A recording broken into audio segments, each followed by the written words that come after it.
Hello students, இப்போ நம்ம இதில் பார்க்க போகிறது 12ஆம் வகுப்பு முதல் பாடம். ஃபஸ்ட்டு பாடம் பார்த்திங்கன்னா அணிகள் மற்றும் அணிக்கோவைகளின் பயன்பாடுகள். தேற்றம் 1.1 பார்க்கலாம். கொஷின் பாருங்கள், என்ன கேட்டுக்கிறாங்க.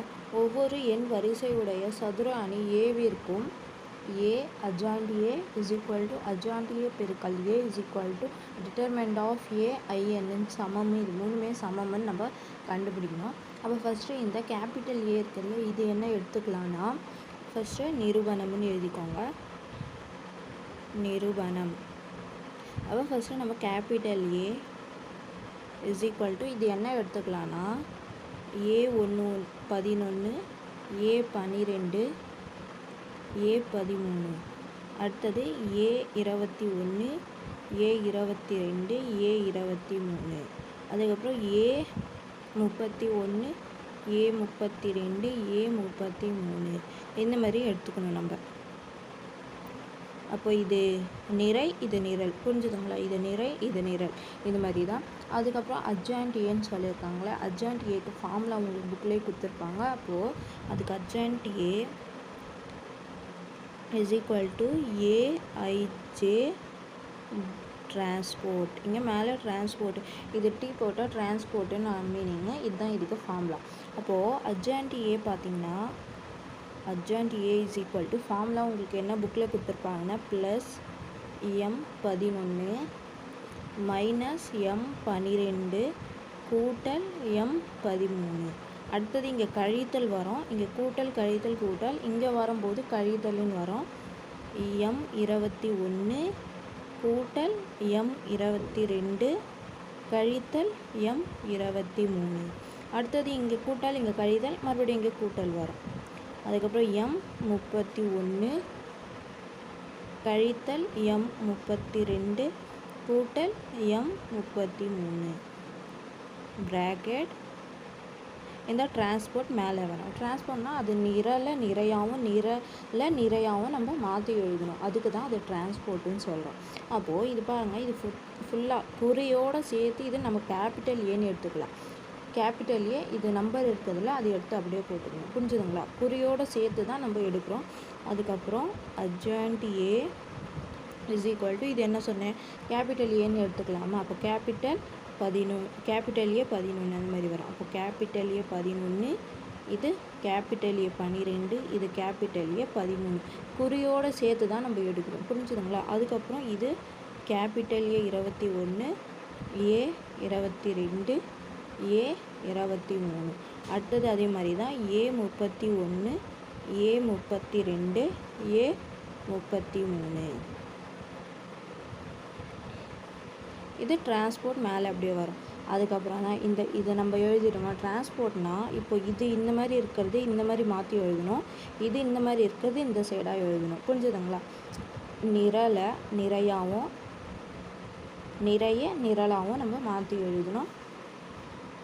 அப்போது adjoint A is equal to இது இந்த சைடாக செங்குத்தாக எழுதணும், கிடைமட்டமாக இருக்கிறது செங்குத்தாக எழுதணும்.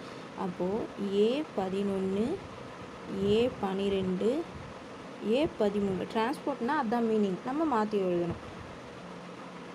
அடுத்தது A21 A22 A23. அடுத்தது A31 A32 A33. அப்போ பாருங்கள், ஏவும் தெரியும் அட்ஜாயிண்ட் ஏவும் தெரியும் நம்மளுக்கு. இது ரெண்டுமே தானே பெருக்கணும். ஃபஸ்ட்டு இங்கே பாருங்கள் ஏ, அதுக்கப்புறம் அட்ஜாயிண்ட் ஏ போட்டு பெருக்கணும். அடுத்தது அட்ஜாயிண்ட் ஏ போட்டு பெருக்கணும். அப்போ பாருங்கள், ஃபஸ்ட்டு ஏ என்னது இது தானே, ஏ அட்ஜாயிண்ட் ஏ போட்டு ஏ என்னது ஸ்மால் ஏ தானே. அப்போ A11 A12 A13. அடுத்தது A21 A22 A23. அதுக்கப்புறம் A31 A32 A33. இது ஏ. அதுக்கப்புறம் அட்ஜாயிண்ட் ஏனா இது எழுதணும். அப்போ பாருங்கள், கேபிட்டல் 11 A21 A31, அதுக்கப்புறம் A12 A22 A32, அடுத்தது A13 A23 A33. அப்போ இது ரெண்டுமே நம்ம இப்போ பெருக்கிடணும்.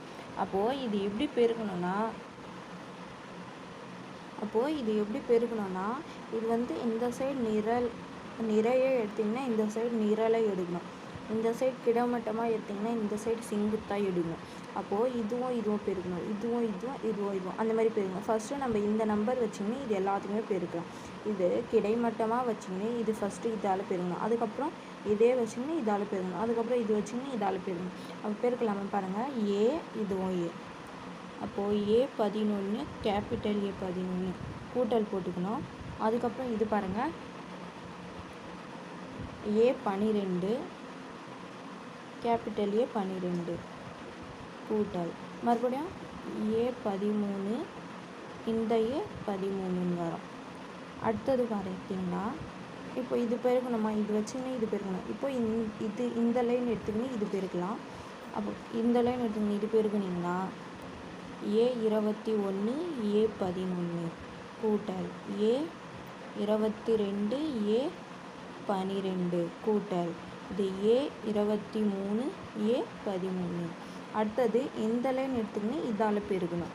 அப்போது A31 A11 கூட்டல் A32 A12 கூட்டல் A33 A13 இந்த மாதிரி வரும். அப்போது இந்த ஃபஸ்ட்டு செங்குத்துக்கு நம்ம முடிச்சிட்டோம். அடுத்தது இது ரெண்டாவது செங்குத்துக்கு இது மொத்தமாக போட்டு போயிடும். அப்போது ஃபஸ்ட்டு இந்த லைன் எடுத்துங்கன்னா இந்த லைனால் பெருகும். அப்போ பாருங்கள் A13 A21 கூட்டல் A12 A22 கூட்டல் A13 A23. அடுத்தது இந்த லைன் எடுத்துக்கின்னு இதால் பெருகணும். அப்போது A21 A21 கூட்டல் A22 A22 கூட்டல் A23 இந்த A23. அடுத்தது இந்த லைன் எடுத்துக்கின்னு இதால் பெருகணும். அப்போது A31 A21 A32 A22 கூட்டல் A33 A23. அடுத்தது பார்த்திங்கன்னா இந்த லைன் எடுத்துக்கின்னு இதால் பெருகணும். மறுபடியும் இது எடுத்துக்கின்னு இதால் பெருகணும். இது எடுத்துக்கின்னு இதால் பெருகணும். அதை பார்க்கலாமா. ஃபஸ்ட்டு இது எடுத்துக்கின்னு இந்த கடைசியாக இருக்குல்ல இதால் பெருகணும். அப்போது A11 A31 கூட்டல் A12 A32 கூட்டல் A13 A33. அடுத்தது இது எடுத்துக்கின்னு இதால் பெருகணும். அப்போது A21 A31 கூட்டல் A22 A32 கூட்டல் A23 A33. அடுத்தது இந்த எடுத்துக்கின்னு இது பெருகணும். அப்போது A31 A31 கூட்டல் A32 A32 கூட்டல் A33 A33 இந்த மாதிரி வரும். அப்போது இதுக்கு ஒரு ஃபார்முலா இருக்குது பாருங்கள். இந்த நம்பர்ஸ் சமமாக வந்துச்சுன்னா அதோட மதிப்பு பார்த்திங்கன்னா டிட்டர்மெண்ட் ஆஃப் ஏன்னு வரும் அதுக்கு ஆன்சரு. அப்போது இதில் பார்த்திங்கன்னா 11 11 12 12 13 13 சமமாக இருக்குதுங்களா. அப்போது இதுக்கு டிட்டர்மெண்ட் ஏன்னு வரும். இது பாருங்கள் மாறி மாறி இருக்குது. 21 இருக்குது 11. அப்போ இதை மாறி மாறி இருந்துச்சுன்னா அது 0. அதனால் இது 0ன்னு வரும். அடுத்ததில் பாருங்கள் இது மாறி மாறி இருக்குது அதனால 0. இது செகண்டில் இருக்கிறது பாருங்கள் ஒரே மாதிரி இருக்குது. 21 21 22 22 23 23 அதனால இது டிட்டர்மெண்ட் ஏன்னு வரும். அடுத்தது இது மாறி மாறி இருக்கிறதுனால 0ன்னு வரும். அடுத்ததில் பாருங்கள் இதில் மாறி மாறி இருக்குது இதுலேயும் மாறி மாறி இருக்குது. இதில் பாருங்கள் 31 31 32 32 33 30 சமமாக இருக்குதுங்களா. அப்போது இது டிட்டர்மெண்ட் ஏன்னு வரும்.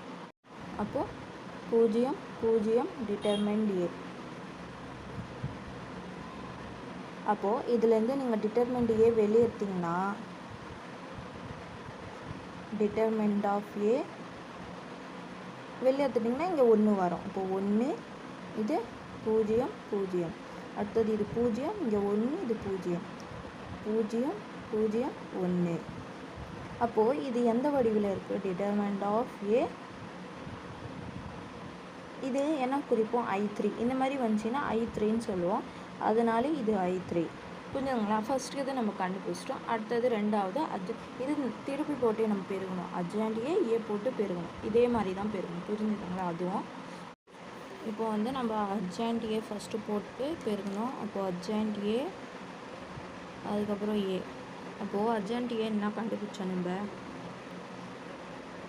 கேபிட்டல் ஏ 11, ஏ 12, ஏ 13, ஏ 21, ஏ 22, ஏ 23, ஏ 31, ஏ 32, ஏ 33.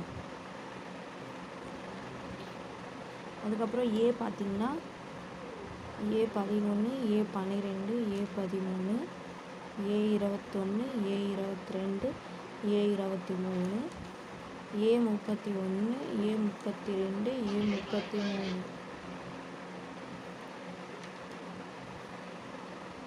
அப்போது இதுவும் அதே மாதிரி தான் பெருக்கணும். ஃபஸ்ட்டு இது கிடைமட்டமாக எடுத்துக்கலாம், இதை செங்குத்தாக எடுத்துக்கலாம். இதுவால் இது பெருக்கணும், இது இது இது இது இதே மாதிரி பெருக்கணும். அப்போ பாருங்கள், ஏ 11, இந்த ஏ 11, அடுத்தது ஏ 21, இது ஏ 21, அடுத்தது ஏ 31, ஏ 31. அடுத்தது பார்த்திங்கன்னா இது எடுத்துக்கின்னு இதால் பெருக்கணும். அப்போது ஏ 12, ஏ 11, ஏ 22, 21ன்னு வரும். அடுத்தது ஏ 32, இது ஏ 31. அடுத்தது இதால் இது பெருக்கணும். அப்போது ஏ 13, ஏ 11, ஏ 23, ஏ 21, அதுக்கப்புறம் ஏ 33, ஏ 31. இது முடிஞ்சிச்சுங்களா? அடுத்தது இதால் இது பெருக்கணும், இது பெருக்கணும். ஏ 11, ஏ 12, ஏ 21, ஏ 22, அடுத்தது ஏ 31. அடுத்தது இது எடுத்துக்கணும், இதால் பெருக்கணும். அப்போ ஏ 12, ஏ 12, அடுத்தது இது ஏ 22, இது ஏ 22, அடுத்தது இது ஏ 32, இதுவும் ஏ 32. அடுத்தது பார்த்திங்கன்னா இது எடுத்து இதால் பெருக்கணும். அப்போது ஏ 13, ஏ 12, ஏ 23, ஏ 22, ஏ 33, ஏ 32.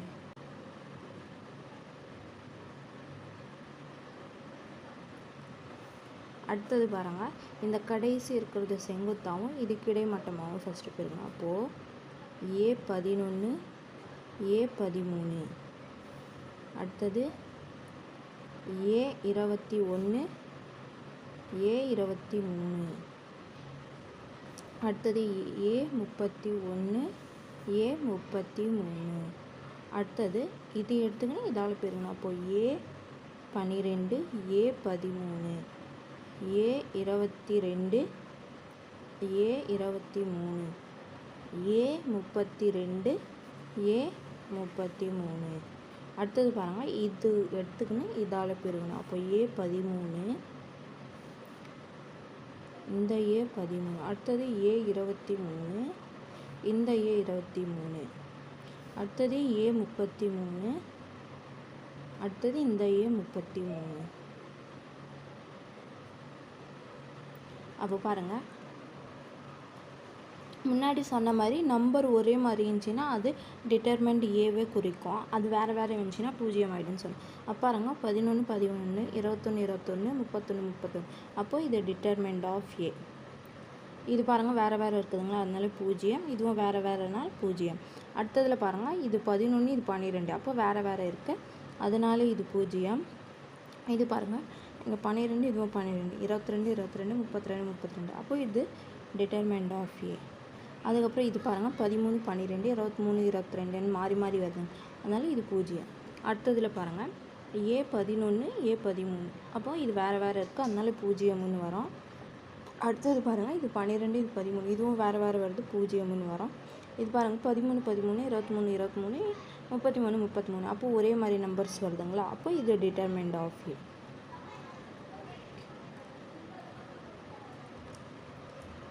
அப்போது இது டிட்டர்மெண்ட் ஆஃப் ஏல நீங்கள் டிட்டர்மெண்ட் ஆஃப் ஏ வெளியே எடுத்திங்கன்னா என்ன வரும் உங்களுக்கு, இது வெளியே எடுத்துட்டிங்கன்னா 1 இருக்கும். அப்போது 1 0 0 0 1 0 0 0 1 இந்த மாதிரி வரும். அப்போ இது எப்படி எழுதலாம், டிட்டர்மெண்ட் ஆஃப் ஏ இது இப்படி வந்துச்சுன்னா இது I3 குறிக்கும், அதனால I3. அப்போ ரெண்டுமே ஒரே மாதிரி வருதுங்களா பாருங்கள், டிட்டர்மெண்ட் ஆஃப் I3 தான் வருது, இதுவும் டிட்டர்மெண்ட் ஆஃப் I3 தான் வருது. அப்போ இது ஃபஸ்ட்டு சமன்பாடுன்னு வச்சுக்கோங்க, இது செகண்ட் சமன்பாடு. அப்போ பாருங்கள் இது இந்த பாயிண்ட் எழுதிக்கோங்க. நீங்கள் இங்கு I3 என்பது 3 வரிசையுடைய ஒரு அலகு அணி ஆகும். அடுத்தது சமன்பாடு 1 மற்றும் 2 இலிருந்து கிடைப்பது A adjoint A is equal to adjoint A is equal to determinant of A I3. புரிஞ்சதுங்களா? அவ்வளோதான் இதுக்கு ஆன்சர். இதோட தேற்றம் 1.1 உங்களுக்கு முடியுது. புரிஞ்சதுங்களா?